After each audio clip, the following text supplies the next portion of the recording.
Mes chers, salam alaykoum. En ce 9e jour du Maoulid, je voudrais vous parler d'une autre grande qualité morale du prophète, l'altruisme. Le fait de préférer les autres à soi.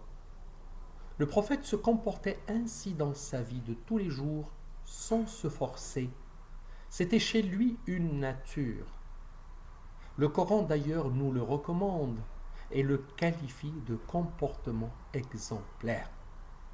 Une fois à Médine, une femme des Ansar se mit à filer une cape en velours qu'elle offrit au prophète, alors qu'il faisait froid. Le prophète le porta et sortit à la rencontre de ses compagnons. Un homme des Ansar le vit et lui dit « Quelle belle cape! Veux-tu me la faire porter, ô messager d'Allah ?»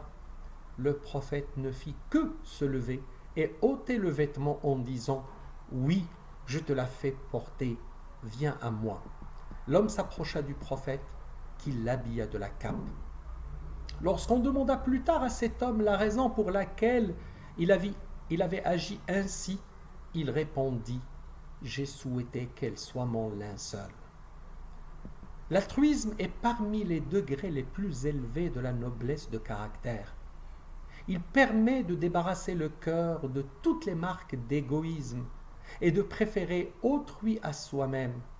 C'est ce qui a valu aux musulmans de la première heure les louanges d'Allah dans le Coran, lorsqu'il dit « وَالَّذِينَ تَبَوَّأُوا الدَّارَ وَالْإِيمَانَ مِنْ قَبْلِهِمْ يُحِبُّونَ مَنْ هَاجَرَ إِلَيْهِمْ وَلَا يَجِدُونَ فِي صُدُورِهِمْ حَاجَةً مِمَّا أُوتُوا وَيُؤْثِرُونَ عَلَى أَنفُسِهِمْ وَلَوْ كَانَ بِهِمْ خَصَاصَةٌ وَمَنْ يُوقَ شُحَّ نَفْسِهِ فَأُولَئِكَ هُمُ الْمُفْلِحُونَ » Il appartient également à ceux qui, avant eux, se sont installés dans le pays et dans la foi, qui aiment ceux qui émigrent vers eux et ne ressentent dans leur cœur aucune envie pour ce que ces émigrés ont reçu, et qui les préfèrent à eux-mêmes, même s'il y a pénurie chez eux.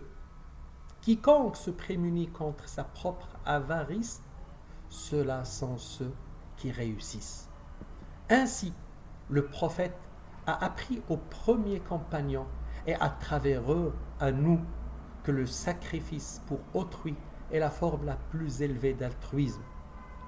Ali ibn Abi Talib était l'exemple le plus éclatant puisque lors de la nuit de l'émigration du prophète vers Médine, il prit un grand risque qui aurait pu lui coûter la vie.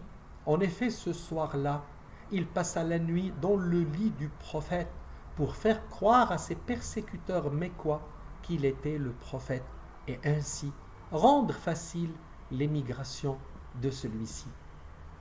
Un autre exemple est donné par l'attitude d'Abu Bakr as-Siddiq sur le chemin de l'émigration à Médine quand il se réfugie dans une grotte en compagnie du prophète au fin de s'extraire au regard des persécuteurs les poursuivants.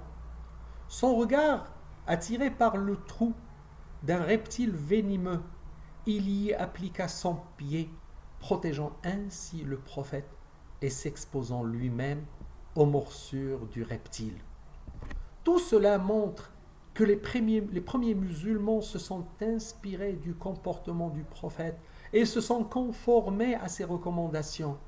Ils donnèrent ainsi l'exemple le plus éclatant en matière d'amour d'autrui et de renoncement à l'amour de soi.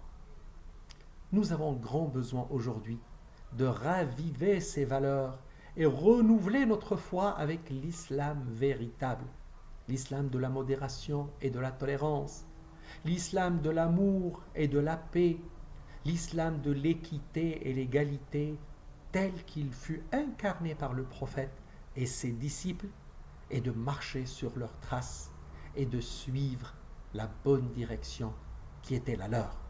Je vous retrouve demain, Inch'Allah, avec une autre qualité du prophète sallallahu alayhi wa sallam.